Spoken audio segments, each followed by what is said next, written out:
नमस्कार मित्रांनो.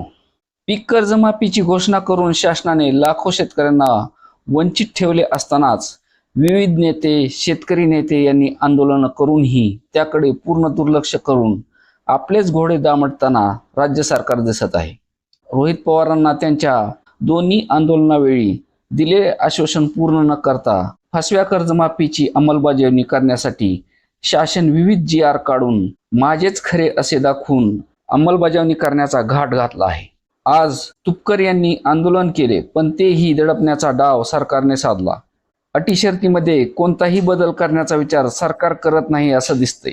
अशातच आज पुण्यश्लोक अहिल्यादेवी होळकर शेतकरी कर्जमुक्ती योजना 2026 अंतर्गत पात्र लाभार्थ्यांना लाभ मिळवून देण्यासाठी राज्य सरकारने पावले उचलायला सुरुवात केली आहे. या योजनेच्या निधीचे जलद आणि पारदर्शक पद्धतीने वितरण करण्यासाठी बँक ऑफ महाराष्ट्र मध्ये विशेष पूल बँक खाती उघडण्याचा निर्णय शासनाने घेतला आहे.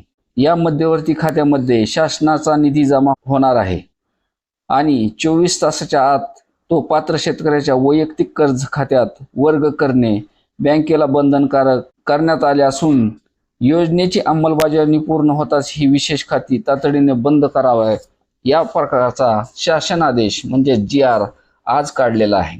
शासनाकडून प्रत्येक 8 दिवसाला कुठल्या ना कुठल्या कारणाने या योजनेचा एक GR काढून शेतकऱ्यांमध्ये उत्सुकता निर्माण केली जात आहे. पण या योजनेच्या ज्या शेतकऱ्यासाठी ज्या योग्य अटी आहेत त्या मात्र हटवल्या जात नाहीत. यामध्ये 2019 मध्ये ज्या शेतकऱ्यांनी कर्जमाफीचा लाभ घेतला आहे अशा शेतकऱ्यांना फक्त 50,000चाच लाभ मिळणार असल्याने जवळजवळ 12,71,000 शेतकरी 2 लाखाच्या कर्जमाफीस अपात्र ठरणार आहेत. त्यांना फक्त 50,000 रुपयेच मिळणार आहेत.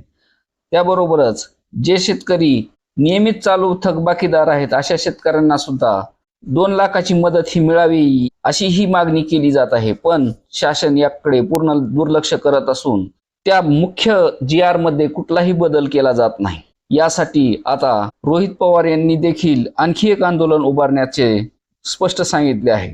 येत्या काळात आणखी काही घडामोडी होतात याकडे आपले पूर्ण लक्ष राहणार असून शेतकरी नेते आणि रोहित पवार यांच्यामुळे सरसकट 2 लाख कर्जमाफी मिळेल अशी अपेक्षा शेतकरी धरून आहेत. धन्यवाद.